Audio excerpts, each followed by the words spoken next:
Hello, it's John, Shopkeep Arty. Today we've got Tim Fisher back with regards to his masterclass, which is happening soon. Part of that masterclass is he feels that it would be good to do an underpainting on the canvas. We'll go over to him in a few seconds just to explain exactly why you might need that and also how to do that. So, hello, Tim. Morning, John. How are you? Very well, thanks. Very well. Right. Yeah, we're going to have a go at doing this painting as part of the masterclass. So one of the things we generally do at the very beginning is to create an underpainting. So if you can see the poppies in the foreground, the red of the poppies is actually the underpainting. And you can see that yellow rape field in the distance. Again, that is part of the underpainting. So if we did it as part of the workshop, I'm afraid it would probably take too long to dry, even though acrylics dry quickly. It still is a little too long. So we'll do it beforehand so everybody is raring to go. If you've never painted acrylics before, this is the ideal thing to start with. I'm going to show you lots of ideas and techniques and ways of doing acrylic paintings, which you can then expand and experiment with and convert into other types of artwork. So I'll get on with the underpainting, shall I? Brilliant. Yeah, great. This is just a plain canvas board. You can pick these up relatively cheaply. I've got a pack of them from the works. They're about £2.50 each. They are actually covered with canvas, and this makes a little bit of a difference when we do the painting, because at some stage I'll be using masking tape to create some of the details on the horizon.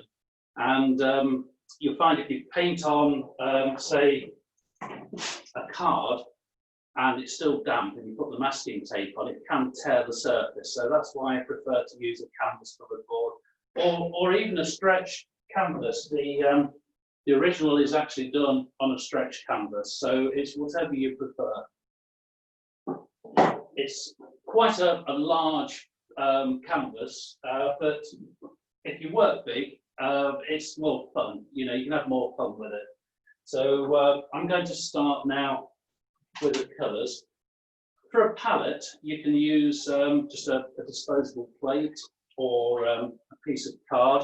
I'm going to show off a bit and use my my fancy palette so that you can all see the colours that I'm using. Wow, I like that. Yeah, this is one of Bob Ross's cast-offs. So we just need three colours. A red, this is cadmium red. It's quite important that you go for a cadmium red rather than say a crimson, because you want that real bright intensity for the poppies. A yellow, this is going to be for the area where the rape field is. This is cadmium yellow. And as we progress into the area where the sky is going to go, I'm going to swap the cadmium yellow for a yellow ochre. So there's just three colours on this, and we can really go for it. I'll just squeeze these out.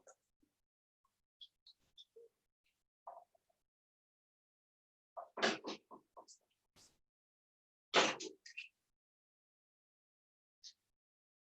going to ruin all my fillings. Yeah, you don't want to do that because I don't know whether dentists are open yet.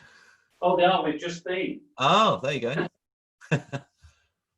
Yes, it's very surreal. You know, all one way. You have to remember to take your mask off though before the. Yeah, before they stick their fingers in your mouth.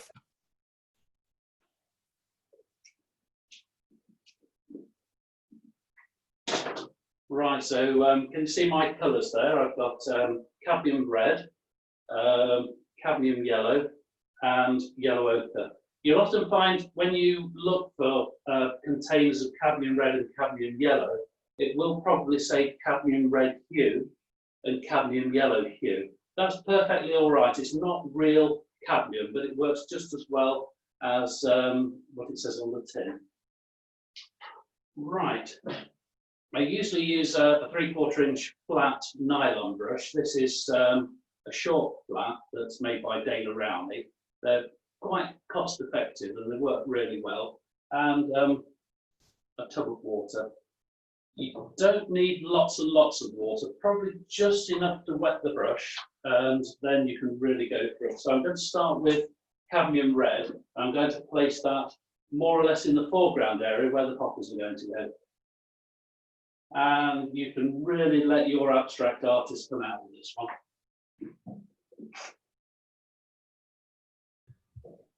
Is it a Jackson Pollock?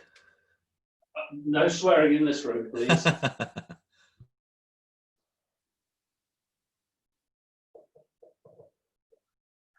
I mean, often you can end up with something that would sell for thousands of pounds in all the best art galleries in London, but unfortunately we have to progress and put a painting on top. So that's the red. I'm going to pick up, I'm not washing the brush out, I'm going to immediately pick up the cadmium yellow and paint that into the gaps.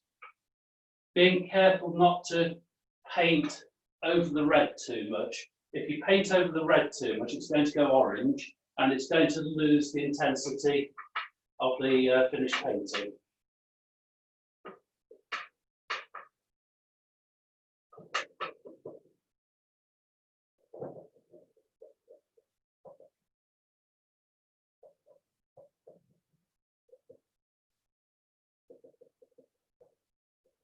You have to work quite quickly with acrylics because if you work very slowly, you'll find when you get to the top half, it'll be dry and you won't be able to blend your colours. So you have to be slightly out of breath when you paint. It's good exercise first thing in the morning to prime some canvases. So yeah, now, forget Joe Wicks, it's the Tim Fisher workout. That's the thing. Now here we've got a nice strip of yellow going across nearly the middle of the painting. So I'm just going to get neat cadmium yellow and just paint that across now.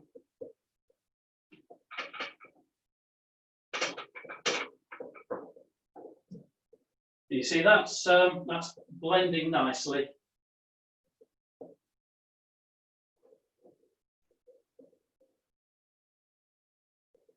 What we need to do next, all we're left with is the area we're going to paint the sky.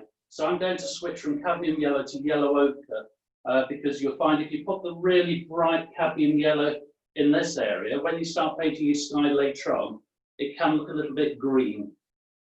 So I'm getting cadmium yellow, cadmium red, a little spot of water, and then just finish that off in the sky area.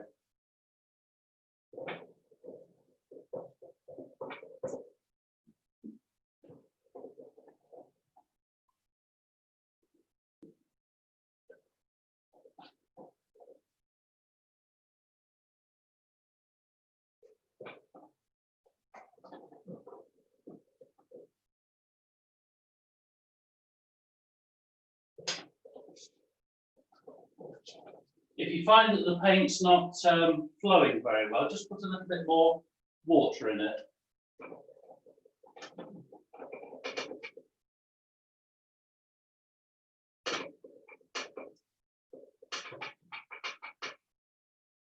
And what this will do, this will add a little bit of warmth to your sky when we start painting it as part of the workshop.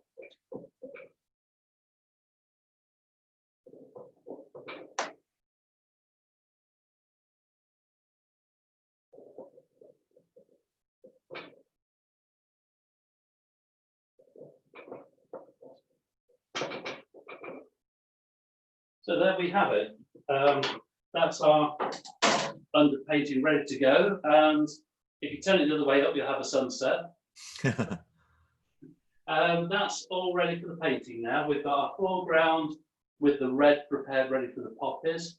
A nice hint of yellow going in there for the grape field, and then this duller yellow ochre and red area ready for the sky. So once that's dry, we're all ready to go. So anybody who's interested in the workshop, if they do this the day before, then it's all ready to go on the day. Brilliant, thank you, Tim. Now I notice on some of the edges there, I can see the white coming through. Do they have to do it right up to the edges, or that doesn't really matter so much? It doesn't matter too much. I mean, it's all sort of in the mix. It all adds to the interest of the painting. If you're not it's best not to be too careful when you paint. Yeah, just go for it. Yeah. Brilliant. Thank you very much, Tim. That's been a fantastic class prep. So, and we'll stick that video up, and then hopefully that'll be really helpful for you. So thanks very much, Tim. Take care. Bye-bye. Bye.